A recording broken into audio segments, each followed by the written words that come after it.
am back with another video. I wanted to come on this video to discuss the steps that I took to actually grow my lash business to 6 figures. In the beginning, what I did is I created an ideal client. What I mean by this is I literally had a piece of paper and I wrote down my ideal client, the client I would love to be with, the client I would love to talk with, chat with, take inspiration from, and vice versa. I basically wrote down every single thing that I would personally want in a client.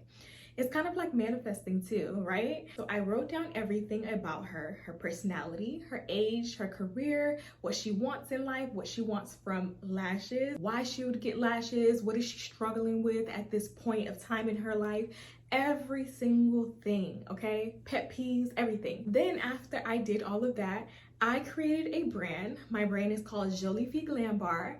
It means pretty girl in French. And if you guys really want to know, what I wrote down about my target audience was someone similar to myself. So I really wanted to attract people with the same personality traits as me. So once I did that, I created a brand that had those personality traits, right? With the pink, the glitter, the French tone to it, the pretty girl glam about it. I really love makeup. I really love all that type of stuff. I created a brand. When you create a brand surrounded by your ideal client, you will attract women like that because they're attracted to your brand. They're attracted to your brand personality. So I created a brand like that. I went to go find a graphic designer that also matched up that personality because only a graphic designer would be able to give me what I really wanted.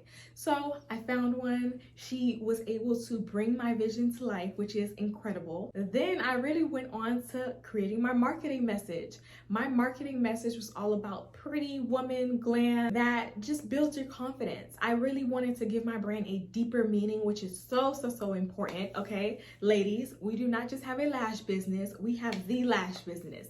We are business women. We don't come here to play with anybody.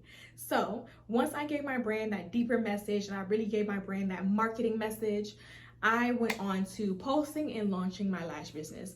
My lash business pretty much went off very quickly, and I'll explain why later on.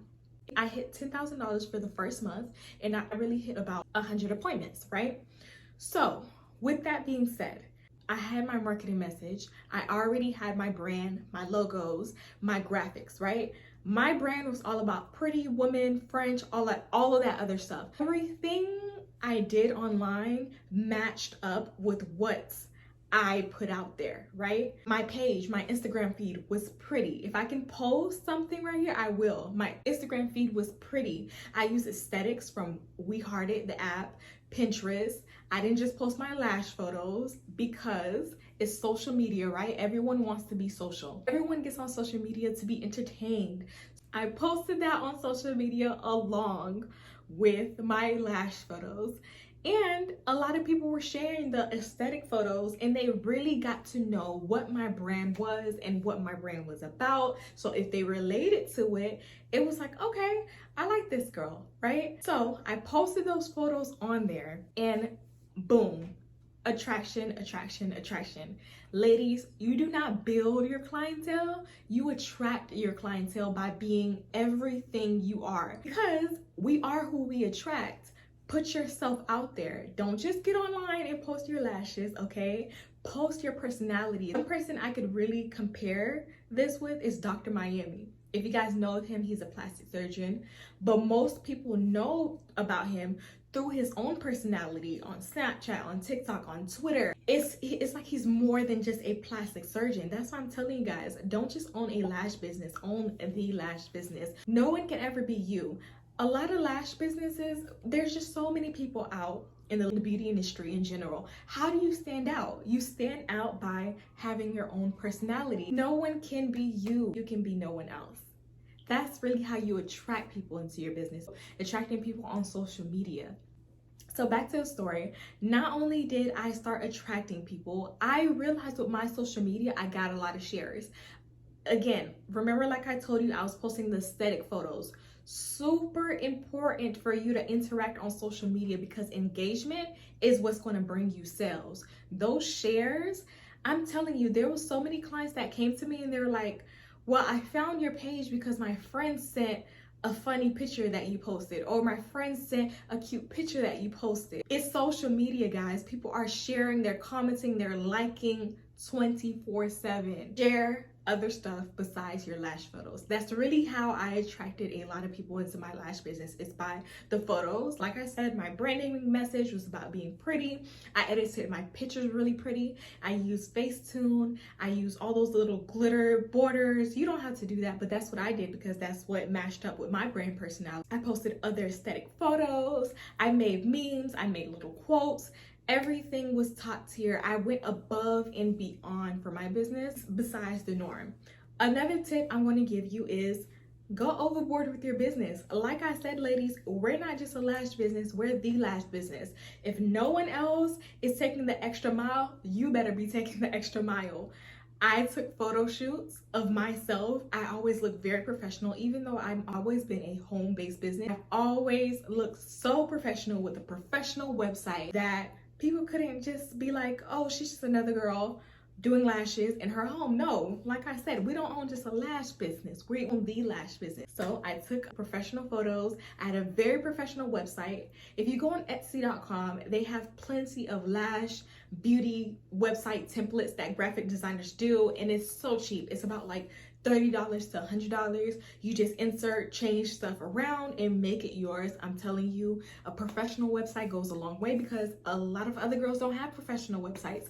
Let's be honest, ladies, in the lash industry, a lot of women just have Acuity and Square sites. Nothing's wrong with that, but a lot of women do. For you to stand out against the competition, for people to be like, oh, this is different. When I tell you, clients are sizing you down, they're measuring you, they're comparing you to all these other lash techs so they can make a good choice, so they can get what they want for their money. Who's to blame them? I always had a professional website, right?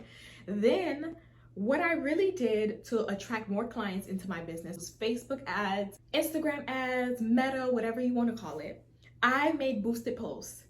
Now, with the formula that I already had, which was my lashes, my pictures, the memes that I was already posting, I decided to boost my Instagram page. What boosting is sponsor posts. If you've ever been researching something or scrolling or talking about something and automatically you go on social media and you see a sponsored post about what you were just talking about, that's what I'm mentioning right now. I did those posts because there are plenty of women that are looking for you, looking for your services, but they don't know who you are. So yes, I'm posting and I'm attracting a lot of people, but I do know that there's a lot more people out there who I am not in front of. So I have to get myself in front of them. I started boosting posts. I first started at $5 a day, then boosted it to $10 a day. Let's say I could spend $5 a day, I would probably get a $125. So that's a $120 investment, which is fine with me. I think that's a pretty good investment, ladies, if we're being honest. But to do Facebook ads, you really have to have your branding and marketing and message together, because when you're actually doing sponsor posts, the sponsor post will tell you the interests of the person that you're trying to target, the location, the age range, which goes back to, in the beginning, you have to make a list of your ideal client, who you actually want to attract into your business, because then once you get all that figured out, you make your branding surrounding them, you do your marketing surrounding that client, then that's when you go on Facebook ads and then you enter the interest, the age range, the everything to know about them, and then they'll put your message in front of these people, and then those people are going to be like, I'm so attracted to this person, like I really love this person, I feel so resonated with them, because that's humans are. We buy from people that we know, like, and trust, first of all. Then we gravitate towards people who have the same personality as us. So that is what you do there. You do Facebook ads. There are organic ways to find your clients, especially in the beginning. If you don't have much money to spend on ads, go on a business in your city. It doesn't matter what business. It could be a lash, nail, hairstylist business. It can be, but it doesn't matter what the business is. Go to that business Instagram page and look at their followers. You'll know those are people that are attracted to the same type of things. So you go on their page and then you start interacting or engaging with their followers on their followers list. So yeah, that is pretty much my little timeline with everything. I hope you guys loved it. I will see you guys in the next video. Bye.